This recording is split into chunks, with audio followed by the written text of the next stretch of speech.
नमस्कार, मैं समर मुखर्जी और आप देख रहे हैं डीजे फिल्मिंग। आज मैं इस वीडियो में बताऊंगा कि कौन सा कैमरा आपके लिए ज़्यादा उपयुक्त रहेगा, यानी फुल फ्रेम कैमरा या क्रॉप सेंसर कैमरा। यानी फुल फ्रेम सेंसर जो होता है वो थोड़ा बड़ा सेंसर का होता है, साइज़ का होता है, और क्रॉप छोटा होता है। क्रॉप में भी बहुत सारे हैं, APS-C है और माइक्रो फोर थर्ड है। कई लोग APS-C को बेटर समझते हैं, कई लोग माइक्रो फोर थर्ड को बेटर कैमरा समझते हैं, कई लोग फुल फ्रेम कैमरा को बेटर समझते हैं। यानी फुल फ्रेम सेंसर अगर है तो वो बेस्ट काम करेगा, बेस्ट रिजल्ट देगा। इसी के बारे में बात करेंगे कि आपके लिए कौन सा कैमरा ज़रूरी है, किस कैमरे से आप बेहतरीन शूटिंग कर पाएंगे और क्या मिथ है इसके बारे में। अगर इस वीडियो को पूरा आपने देखा तो आप इसके बारे में कंप्लीटली क्लियर हो जाएंगे कि कौन सा सेंसर क्या रिजल्ट देता है। सबसे पहले समझते हैं कि फुल फ्रेम कैमरा किसे कहते हैं। तो फुल फ्रेम कैमरा वो होता है जिसका सेंसर का साइज नेगेटिव के बराबर, यानी जो 35 mm के नेगेटिव हुआ करते थे उसके बराबर होता है, उसे हम फुल फ्रेम कैमरा कहते हैं। जिसकी विड्थ लगभग, जो चौड़ाई है वो लगभग 36 mm का होता है और जिसकी हाइट, जो ऊंचाई है वो लगभग 24 mm के बराबर होता है। यानी 36 mm बाई 24 mm के आसपास का जो भी सेंसर है उसे हम फुल फ्रेम कैमरा या फुल फ्रेम सेंसर कहते हैं। अब APS-C क्या है, उससे छोटा साइज होता है, वो लगभग होता है 28 mm से 18 mm के बीच, या 25 mm से लेकर के 17 mm के बीच का सेंसर APS-C होता है। और जबकि माइक्रो फोर थर्ड उससे भी छोटा होता है, वो 17 mm इंटू 13 mm, यानी 17 mm बाई 13 mm के आसपास का होता है। उसी के लगभग में सभी कैमरे माइक्रो फोर थर्ड, APS-C या फुल फ्रेम कैमरा बनाते हैं। तो सोचने वाली बात है कि फुल फ्रेम कैमरा यानी जिसका सेंसर साइज बड़ा है, क्या वो बहुत अच्छा रिजल्ट देता है और जो छोटे सेंसर साइज के कैमरे होते हैं उसका रिजल्ट खराब होता है? बिल्कुल नहीं। जरा सोचिए, जो 5D Mark IV है उसका सेंसर का साइज बहुत बड़ा है, 36 बाई 24, जबकि एरी एलेक्सा जो कैमरा है उसका जो सेंसर साइज है वो तकरीबन 28 बाई 18 mm का है, तो काफ़ी छोटा हो गया। तो क्या एरी एलेक्सा, XT, SXT ये जो कैमरे हैं उसका जो क्वालिटी है वो क्या 5D Mark IV से ख़राब है? बिल्कुल नहीं, बहुत अच्छा है। मैंने एक वीडियो में इन दोनों की तुलना किया था जिसमें कि आपको लगेगा कि 5D का जो क्वालिटी है वो बेटर है, निश्चित तौर पर बहुत बेटर है, उससे आप फिल्म बना सकते हैं, मूवी बना सकते हैं। आपको इस वीडियो में उसका पूरा विवरण मिलेगा जिसमें हमने 5D कैमरा और एरी एलेक्सा को एक साथ रख करके एक कंपैरिजन किया था कि किसका वीडियो ज़्यादा अच्छा है। लेकिन ये संभव नहीं है कि सिनेमा कैमरा कभी भी जो नॉर्मल कैमरे होते हैं DSLR या मिररलेस उससे ख़राब हो, ऐसा नहीं है। बहुत सारे कारण हैं, आगे बताएंगे। लेकिन डिफरेंस क्या है, यानी फुल फ्रेम और क्रॉप सेंसर में जो मेन डिफरेंस है उसको एक एक करके समझते हैं। पहला डिफरेंस है field of view. Field of view यानी जितना क्षेत्र, दृष्टि क्षेत्र हम देखते हैं, यानी मॉनिटर पर जो दिखाई देता है उसका व्यू, उसका क्षेत्र कितना बड़ा है। फुल फ्रेम कैमरा का सेंसर बड़ा है तो उसके आगे जो लेंस लगा रहेगा उससे आने वाली प्रकाश ज़्यादा दूर तक के सेंसर को प्रभावित करेगा, इसलिए उसका फील्ड ऑफ व्यू ज़्यादा होगा, यानी आपको वाइडर एंगल में पूरा इमेज मिलेगी। जबकि क्रॉप सेंसर APS-C हो या माइक्रो फोर थर्ड हो, उसका सेंसर का साइज छोटा होता है, क्वालिटी सेम मिलेगा लेकिन उसका फील्ड ऑफ व्यू छोटा मिलेगा। यानी जिस लेंस से आप एक फुल फ्रेम कैमरा में वाइडर एंगल शूट करेंगे उसी लेंस को अगर आप माइक्रो फोर थर्ड में लगा देंगे तो आप काफ़ी टेली व्यू को देख पाएंगे, यानी क्लोज व्यू को देख पाएंगे।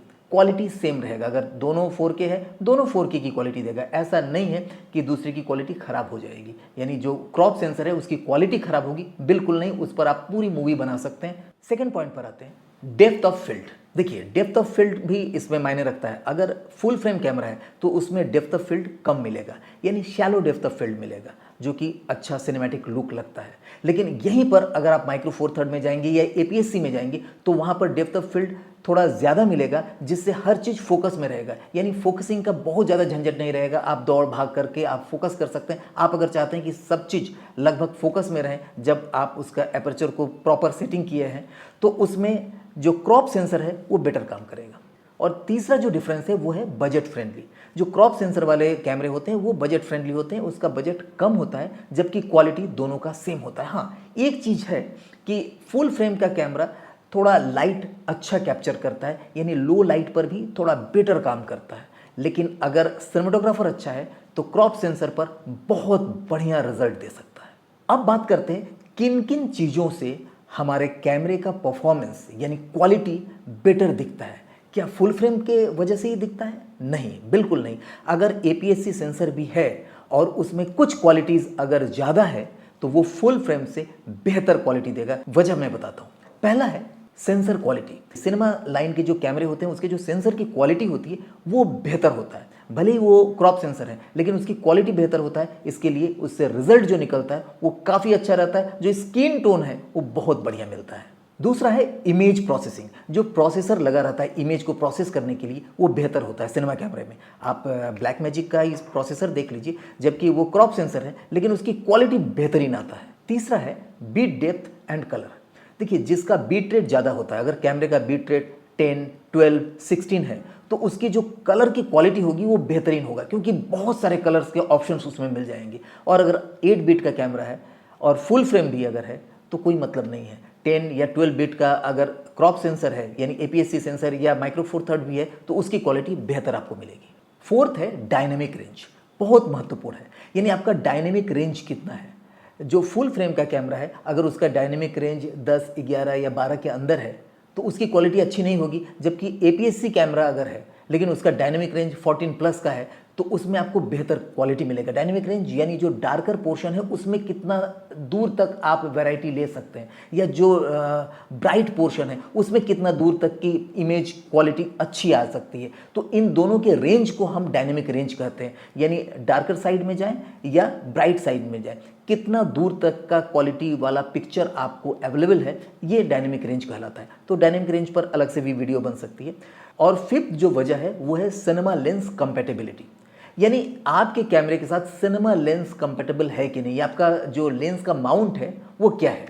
तो कैमरे का mount normally EF, FE, RF इस तरह के माउंट होते हैं, लेकिन सिनेमा लाइन का जो अधिकतर कैमरे होते हैं, जो अच्छे कैमरे होते हैं, उसमें PL माउंट होता है। तो PL माउंट अगर है तो आपको PL माउंट के लेंस उसमें लग जाएंगे, और लेंस की क्वालिटी अगर अच्छी है तो पिक्चर की क्वालिटी अच्छी होगी ही। क्योंकि देखिए, हमारे आँखों के अंदर जो रेटिना है, रेटिना से मतलब नहीं होता है कि कितना ब्राइट पिक्चर हम देख पाएंगे। रेटिना तो ज़रूरी है ही है, लेकिन उसके आगे जो लेंस है, तो लेंस अगर सही नहीं रहा, आप देखिए चश्मा बनाने जाइए तो क्रिजाल का लेंस बोलते हैं, तो क्रिजाल के लेंस में आपको रोशनी ज़्यादा मिलेगी।